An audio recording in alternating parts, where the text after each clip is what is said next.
Très heureux de vous savoir si nombreux en train de nous suivre de partout à travers le monde sur Pirate Coq Télévision.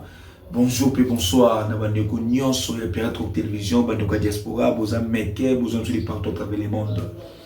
Et c'est un moment mingi, c'est un moment kassi pour que tu partages ma question phare, ma actualité, Meke ou Ezali, que les Kanaka Tsamboga Nabiso, République démocratique du Congo. Vous le savez très bien, nous sommes le 9 juillet 2025. Les gouverneurs du province du Haut-Katanga, Jacques Kiaboula Katoué, par les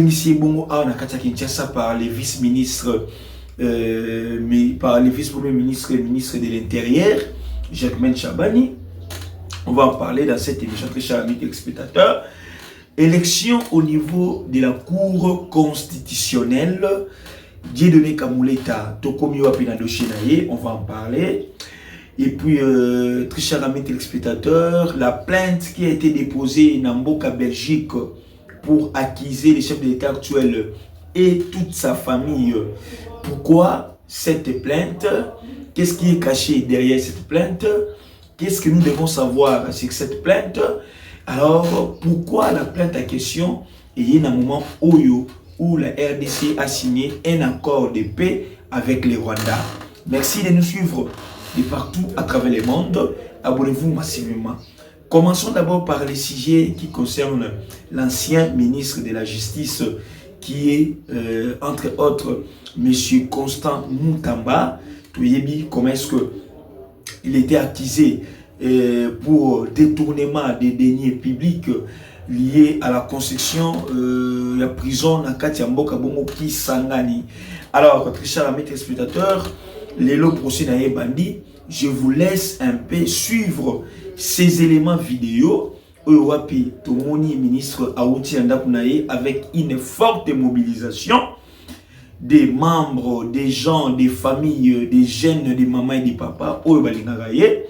Et puis encore, on va voir son entrée. Nakati, il y a salle d'audience. Comment est-ce que le ministre est entré? Pardon, comment est-ce que l'ancien ministre Moutamba était entré? Parce qu'il a eu à faire au moins 50 minutes de retard. Et c'est comme si les juges croyaient ou soit pensaient que le ministre a fui. Or, l'ancien ministre a fui. Or, l'ancien ministre n'a pas fui. Ayaki pour ces bandits. Et je crois bien, je vous laisse d'abord suivre ces éléments et puis on va rentrer pour continuer. Restez branchés et suivez.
Monsieur le Président, bouge complet. Merci, monsieur. Lorsque c'est lui qui a sollicité l'autorisation introduire la demande, obtenir l'autorisation, il doit entrer en discussion avec les personnes qui peuvent réaliser ce projet. C'est alors qu'il doit obtenir un projet de contrat à signer avec l'autorité qui doit ne réalise pas pourquoi M. Mokanda est pas là. Nous sommes venus pour l'assister.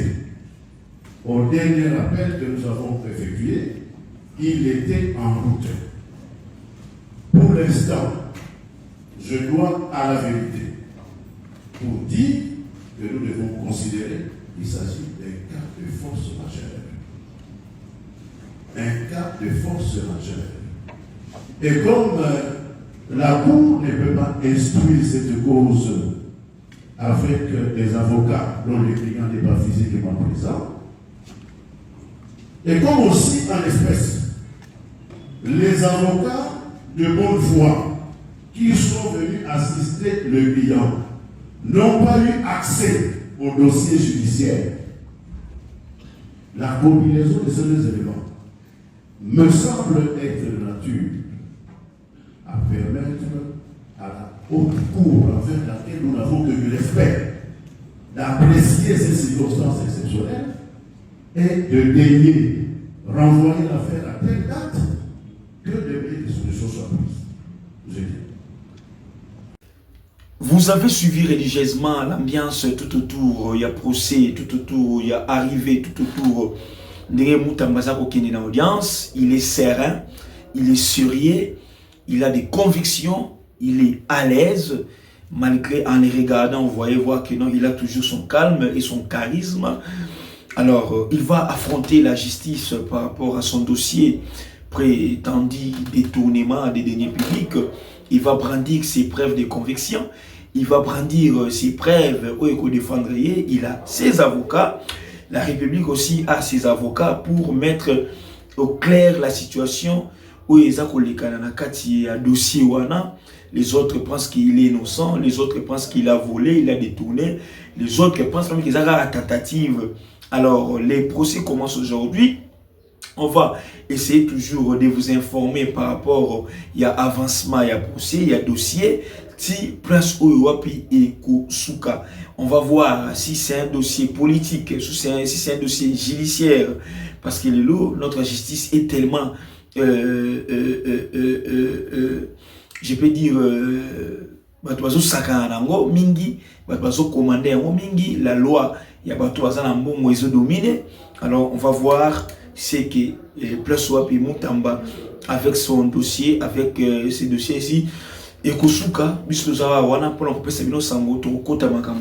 vraiment ébellité. Alors, passons maintenant à la Cour constitutionnelle. Dieudonné Kambouleta Badibanga vient d'être réélu pour encore un mandat de 3 ans, donc de 2025 à 2028. Il sera là comme étant président de la Cour constitutionnelle. Alors, il a obtenu 5 voix sur 9 et sa concurrente, c'était une dame, où il y a 4 voix sur 9. Donc, d'office, Dieudonné Kambouleta Badibanga reste en fonction encore pour une durée de 3 ans. Aussi longtemps, son mandat étant que juge et aussi la bonne en 2027. Je ne sais pas que prévoit la loi, que dit la loi par rapport à cette incidence, soit coïncidence. Les avocats qui nous suivent, les magistrats qui nous suivent, peuvent aussi nous éclairer sur ces dossiers. Alors, bravo pour votre deuxième mandat, Dieudonné Kambouleta. Ça prouve que non, Arosala Moussala Naïe, très bien, l'homme qui a pu condamner l'ex-premier ministre Matata Ponyo Mapon. Ça fait au moins presque plus de 1 mois. La République ne sait pas là où se trouve actuellement Matata Ponyo. Qu'aucun mois, nous avons à disparaître dans la nature, à disparaître dans le radar, géopolitique, ou bien Zanini, pour y éviter, on s'arrête là. Donc, parlons maintenant dossier Jacques Kiaboula Katoué. Jacques Kiaboula Katoué, qui est le gouverneur du Haut-Katanga, là tout le monde a ville de Lubumbashi. qui est interpellé si rapidement et si vite ici dans la ville-province de Kinshasa par le vice-premier ministre et ministre de l'Intérieur et Sécurité, M. Jacquemain Chabani, Owapi Asili Kobengisa, gouverneur au Katanga, Jacques Kabila Katwe. Pourquoi? Parce que c'était suite à sa dernière sortie médiatique, suite à sa déclaration politique récente où Jacques Kabila Katwe a dit que la guerre à l'est du pays, ça concerne Nanga, ça ne concerne, ça concerne Kagame, voulais-je dire, ça ne concerne pas Nanga et Kabila. Jacques Kabila voulait à ce que non épargner Nanga et Kabila sur ces dossiers et citer seulement, ou soit brandir seulement Kagame par rapport il y a guerre on a Koka moi très cher ami téléspectateur, vraiment Koka moi makasi, pourquoi un tel gouverneur peut agir de la sorte et ça lui passe, et ça lui peut mawa et puis si passe makasi na ba déclaration là ni netinda qui est qu'est-ce qui est caché derrière toujours ébatté. Or vous voyez bien récemment ici Nanga bisi moi donc HC23 bazoko tala déjà neni bakozwa Uvira bazwa Kalemi bakota ti na kati ya Grand Katanga. Voilà, malgré l'accord de paix, malgré accord soit de Wakuna, là c'est un 23 bakotika la cimate ba toujours na besoin ba kendi boso yango moni lelo l'armée congolaise vient de dépêcher 7000 éléments FARDC na niveau ya ville na niveau ya province ya Tanganyika na niveau ya province ya Tanganyika na ville ya Kalemi pour que ba mécanisme ko base solide mobowana pour freiner pour barrer la route na bateau union souveraine va créer instabilité na katia mboka na biso République démocratique du Congo. Très chers amis téléspectateurs, vraiment le gouvernement aura des explications claires et nettes par rapport à dossier à gouverneur Jacques Kabila Katwe. Et puis qu'est-ce qui est caché derrière, c'est quoi la carte? Pourquoi une telle déclaration dans le moment où le pays est vraiment occupé? Merci beaucoup à vous tous, très chers amis téléspectateurs. Restez bon sur votre chaîne d'actualité politique. Abonnez-vous massivement. Tout est bye, à la prochaine.